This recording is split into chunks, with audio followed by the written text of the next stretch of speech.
अस्सलाम वालेकुम नाजरीन, मैं हूँ अज़हर फ़ारूक। पाकिस्तान की सियासत में इंतहाई भयानक खेल खेला जा रहा है। सामने तो जमहूरियत है, लेकिन जमहूरियत के पस पर्दा जमहूरियत को नुकसान को पहुँचाने वाली क़ुव्वतें अपना भरपूर किरदार मौजूदा सूरत हाल में अदा कर रही हैं। अगरचे मीडिया पे आने वाली ख़बरें कुछ और हैं, लेकिन पीछे कुछ और हो रहा है। इसकी कुछ गलतियाँ खुद सियासतदानों की अपनी हैं और कुछ उन लोगों की हैं जो कि पाकिस्तान में जमहूरियत को परवान नहीं चढ़ाना चाहते या जमहूरियत को मजबूत नहीं देखना चाहते, और वो अपने अज़ाइम को की तकमील चाहते हैं। मौजूदा तरीके अदम एतमाद की सूरत हाल में कुछ इसी तरह की कैफियत है। सियासतदानों की गलतियाँ ये हैं कि सियासतदानों की तरफ से बरवक्त और फौरी फ़ैसले नहीं हो पाते। जिस तरह के मौजूदा सूरत हाल है, मौजूदा सूरत हाल में अभी तक अपोजिशन की तरफ से खुलकर वो फ़ैसले नहीं लिए जा रहे जिनकी तवक्को की जा रही थी या जिनकी फौरी ज़रूरत थी। अपोजिशन और हुकूमती इत्तेहादियों के दरमियान अगरचे राब्ते तो हैं, मुलाकातें भी हो रही हैं और बहुत सारे नुकात पर इत्तेफाक भी हो चुका है, लेकिन बाज़ाब्ता अनाउंसमेंट ना होना यकीनी तौर पर अपोजिशन और हुकूमती इत्तेहादियों की एक बहुत बड़ी नाकामी करार दिया जा रहा है। अगर फौरी तौर पर कोई ऐलान हो जाता हुकूमत से अलहदगी इख्तियार करने का या ना करने का, तो उन क़ुव्वतों को यकीनी तौर पर यह मौका ना मिलता और वो अपना किरदार अदा नहीं करती। वो क़ुव्वतें कौन है? वो क़ुव्वतें सबको मालूम है, लेकिन यहाँ पे ये बताना भी ज़रूरी है कि सारी वो क़ुव्वतें वो अपना किरदार अदा नहीं कर रही। कहीं ना कहीं वो गैर जानिबदार भी, एक तबका गैर जानिबदार नज़र आता है, लेकिन कहीं ना कहीं मुदाखलत भी इस वक्त हो रही है।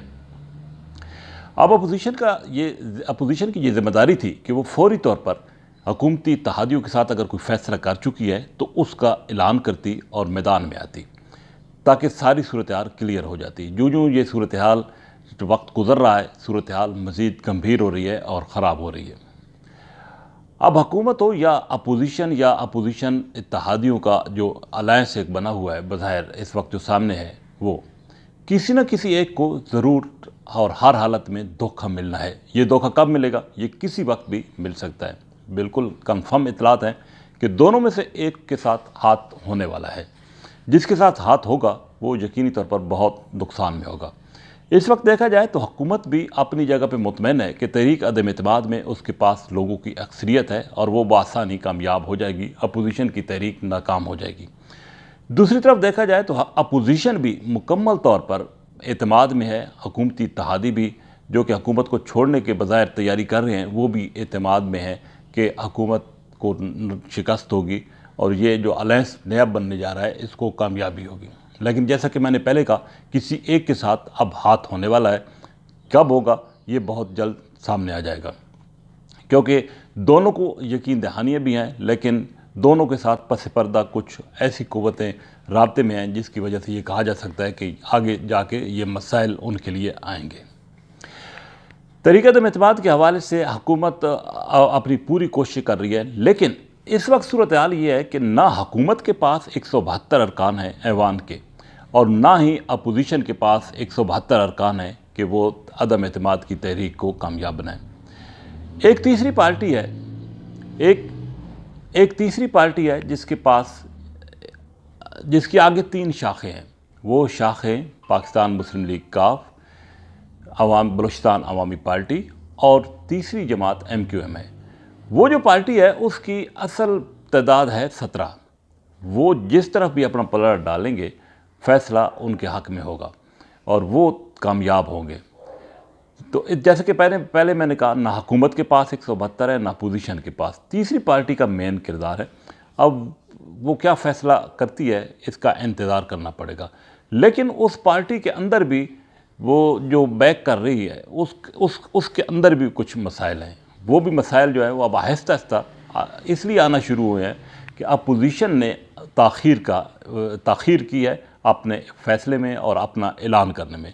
वो ऐलान क्या था? वो ऐलान ये था कि हुकूमती इत्तेहादी जो कि फ़ैसला कर रहे हैं अपोजिशन के साथ आने का, उनके साथ अपोजिशन क्या करने जा रही है, उनके साथ क्या कमिटमेंट है और उन इत्तेहादियों को क्या दिया जा रहा है, उनके साथ मुस्तकबिल के हवाले से क्या फ़ैसले हुए, उसकी जो अनाउंसमेंट जैसे कि पहले मैंने कहा नहीं हुई, और वो अनाउंसमेंट ना होने की वजह से सूरत हाल गंभीर हो रही है। ایک یہ بھی کہا جا رہا تھا کہ شاید اسلام آباد میں بہت بڑے بڑے اجتماع ہو گئے، حکومت اجتماع کرے گی اور وہاں سے حکومتی لوگوں کو گزر کے جانا پڑے گا۔ یہ ایک دھمکی تھی واضح طور پر کہ حکومتی کوئی رکن دوسری طرف ووٹ نہ ڈالے، لیکن اب یہ خبریں ہیں کہ شاید اس کی نوبت نہ آئے، کیونکہ دوسری طرف پی ڈی ایم اور اپوزیشن جماعتوں نے بھی ایک بڑے اجتماع کا اعلان کیا ہے، تو کہا یہ جا رہا ہے کہ اس کی نوبت نہیں آئے گی اور یہ دونوں جلسے اسلام آباد میں جو ہونے جا رہے ہیں وہ ملتوی کر دیے جائیں گے۔ گزشتہ روز راولپنڈی میں ایک جو انتہائی اہم ترین میٹنگ ہوئی ہے، اس کی ظاہر اطلاعات تو سامنے، خبریں تو سامنے آ چکی ہیں، لیکن تمام نظریں اس طرف تھیں۔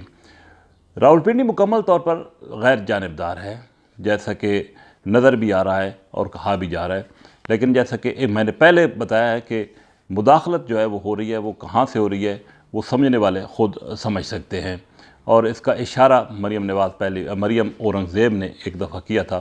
تو اس حوالے سے ابھی دیکھنا یہ ہے کہ آنے والے دنوں میں کوئی صورتحال میں تبدیلی آتی ہے یا نہیں، لیکن یہ بات بالکل طے ہے کہ معاملات سنگینی کی طرف جا رہے ہیں۔ جو فیصلوں میں تاخیر ہو رہی ہے، معاملات سنگینی کی طرف جا رہے ہیں اور سنگینی کی طرف جاتے نظر آ رہے ہیں۔ اس وقت صورتحال یہ ہے کہ حکومت کے پاس